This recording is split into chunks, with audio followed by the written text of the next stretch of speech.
মানুষের করিলাম কি? জোরে বলেন ঠিক কিনা? আমার কেশ পাকিবে, দন্ত নড়িবে, সম্বল হবে মোর লাঠি।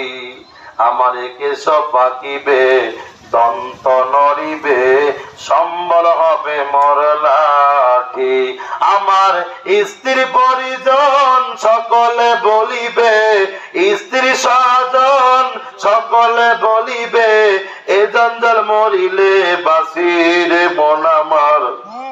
মানুষ হইয়া ভবেতে আসিয়া মানুষের করিলাম কি?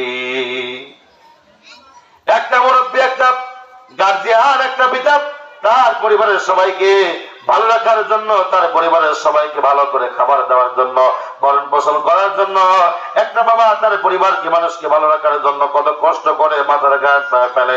ও বাবা রাজবাড়ি মুসলমান, আর ওই মানুষটা যখন বৃদ্ধ হয়ে যায়, ওই মানুষটা যখন ইনকাম না করতে পারে, কাজ কাম না করতে পারে, অসহায় যখন হয়ে যায়, বাড়ির সবাই মিলে তাকে বোঝা মনে করে, বাড়ির সবাই মিলে তাকে মনে করে না না না এই লোকটাকে আর বাড়ি রাখা যাবে না।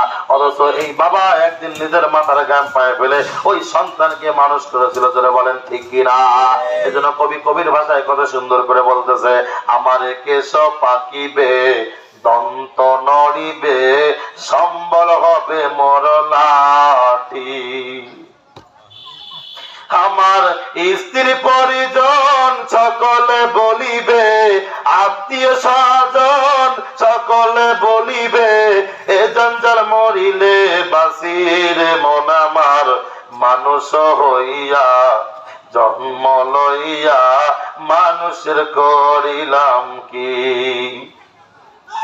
আমার মুসলমান বন্ধুরা আমার, আজকে আমরা নিজের করে পৃথিবীর জিন্দগিটা ছেলের জন্য অ্যাকাউন্ট করলাম, মেয়ের জন্য অ্যাকাউন্ট করলাম, বিবির জন্য অ্যাকাউন্ট করলাম, কিন্তু নিজের জন্য কিছুই করতে পারলাম না।